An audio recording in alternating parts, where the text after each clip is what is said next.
Hi, this is Scott Garibay, and today I want to talk about Dungeons and Dragons, and I specifically want to talk about the let's get into this. So the Granite Fang character ownership infrastructure, which is a proposal I have to establish for the first time ever in the 50 years of history of Dungeons and Dragons, an infrastructure, essentially a social agreement to determine how how dragon masters, people who fill out the player character and play player characters at a Dungeons and Dragons table. Some other people call them Dungeons and Dragons players. How dragon masters own their player characters, right? And apologies, this is part of a playlist. We are in the deepest end of the pool on Dungeons & Dragons here, 12 feet to the bottom. Your toes are not going to touch. You have to watch this in context of the playlist. You'll have no context and not be able to understand this content if you haven't watched the playlist. So please watch this in order of playlist, link below. Thank you very much for that. And what are we going to talk about today? Scott, how much can you said I own my player character. That's correct. How much can I sell it for? Nothing. You cannot sell your character for any money. And we're going to talk about why. All right. So I'm putting this first because I know it's going to be the first, the absolute first. I know it's going to be the first question. If so I own this thing, great. I can finally make money on Dungeons and Dragons. No, that is absolutely not correct. That is fully and completely wrong. You do own your player character. As a Dragon Master, as a Dungeons and Dragons player, you fully own you very much own your player character, and no one else owns it, okay? But you cannot sell it for a single dollar. You cannot sell it. Now, we did talk about states, right? And I said what are the states of the player character? Started, held, transferred, and ended, okay? So wait, transferred, yes, you can give it away. You can give it away for nothing. You can give it to anybody you want. You can give it away for nothing, okay? You cannot sell it for anything. No physical object can be exchanged for it. No money can be exchanged for it. You may not profit for your player character. Wait a second, Scott. Are you sure? What do you mean? Wait, if I own it, I can sell it. Now, first of all, I definitely understand what you're saying, and what you're saying is fully correct before February 7th, 1974. It is incorrect today, and it's been incorrect every single day since the inception of Dungeons and Dragons on February 7th, 1974. Okay? All right. So, but it's incorrect. It's just wrong. Okay? And so, wait a second, Scott. If I own it, why can't I sell it? That's totally valid. That's a completely valid question. Let me answer it for you. The reason you can't sell it is, one, you built it with the Dungeons and Dragons rules, which you don't own. You were given permission to build it with the Dungeons and Dragons rules. That is correct. In addition to that, especially if you use any of the Dungeons and Dragons worlds, they own those worlds. You don't, right? And the reality is the ownership of the Dungeons and Dragons worlds is extremely complicated. Frankly, the ownership of the Dungeons and Dragons worlds quite literally crossed into the Tolkien estate, and there was really bad blood between them in the 1970s, and literally Dungeons and Dragons had to be changed to take Tolkien estate's work out, right? So in many ways, if you really understand Dungeons and Dragons, you 100% understand that Dungeons and Dragons is systematized Tolkien, right? There's never ever been an official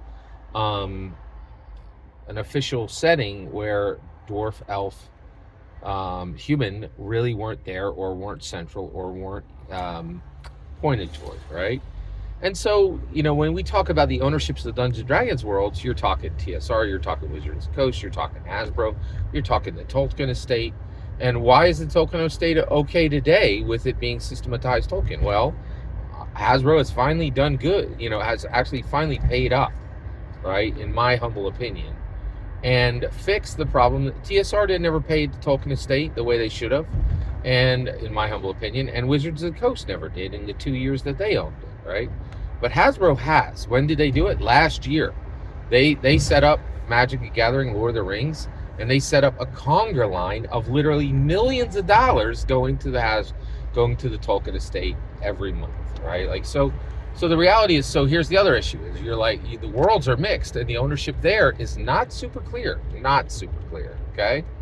All right, you're like, wait a second, Scott. What if I'm doing a mock, my own creation? What if my world is a mock, an MOC, a mock of my own creation, right? That's a good question, right? So you're using D&D's rules, and now you're creating your own world, and you're literally playing. Let's say you're playing a Thin Blue Line, which is literally just contemporary police officers in America. Hasbro doesn't own any of that, right? And you have every right to tell that story as much as any Hollywood producer, right? So why don't you own those stories then? Why don't you own those player characters then? And shouldn't you be able to sell them? They're still built with the Dungeons and Dragons rules. And here's the other thing, right? We are trying to do something important. We are trying to create ownership for our player characters. That has never been established before. There's a huge, giant question mark. Nobody knows. Matthew Mercer's making millions, and he don't even know, right? Like, and the reality is none of this has been tested in the court of law, right? And so, one, you don't ask for all 10 miles, right? You ask for, when we made the Constitution. I live in Philadelphia. Constitution was literally written here, and you know what it was built on? It was built on compromise. It was built on reasonableness, right? And it was built on not being greedy, right? And if we're going to establish ownership of these player characters, then we have to acknowledge where the parts of it we don't own, right? So the reality is, so you're saying, okay, wait, Scott, so if I don't own it and I can't sell it for dollars, what's the point, right? Well, I'll tell you what you can do, and I think there's value there. Let's talk about that, okay? Well, here's what you can do. One, you own that character. You have the right to tell the story of that character whenever you want, wherever you want, and no one can question your ability to communicate that story anywhere you wish, at any time you wish, in any format you wish. You own the stories that were created at the Dungeons and Dragons table with you that included your player character, right? You own the story of your player character. And yes, that really means that in a campaign with every dragon master at the table, the red dragon, the white dragon, the blue dragon, the green dragon, the black dragon master, right? If they're all there, that's 5 people walking away with ownership of a central thread, a central story, and what they specifically own is how their player character cut through that swath, right? That's pretty fascinating, right? And so you own the right to tell your story whenever you want, wherever you want, in whatever format you want, okay? In addition to that, you also own the ability to determine the status of a character, right? Is it started? Is it held? Is it transferred? Is it ended? You own that. That is your power. You have the ability to determine that, okay? And then, so you're determining a status. You are determining the status, and you are specifically determining the story. The other thing is you are the authoritative the last thing, okay? You are absolutely the authoritative source on your player character, determine on the status of it, how the story is told, what is included in the story, how it is defined, all of that. It is yours, okay? And I will say right now, this is going to get, you don't think people might, you think we don't need this? I got 2 words for you, Orion Akaba. I think he might tell you a different tale about the beginning of Critical Role and what happened with those characters than Matthew Mercer or Marisha Ray or Ashley Johnson or Laura Bailey or Travis Willingham or Liam O'Brien or any of them were, right? So the idea that being the authority on a story and having that established doesn't have value, there's definitely value there, all right? So that is it. You may never sell a player character, a Dungeons & Dragons player character, for a single dollar. You may never exchange it for physical goods. You may not profit in any way from your player character. But your ownership does give you three things. It makes you the authority on that character. It gives you control of how the story is told, when it is told, who it is told to, and what format it is told in.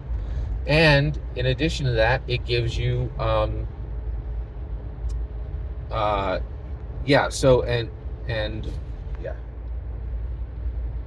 and you control determining the statuses on that player character.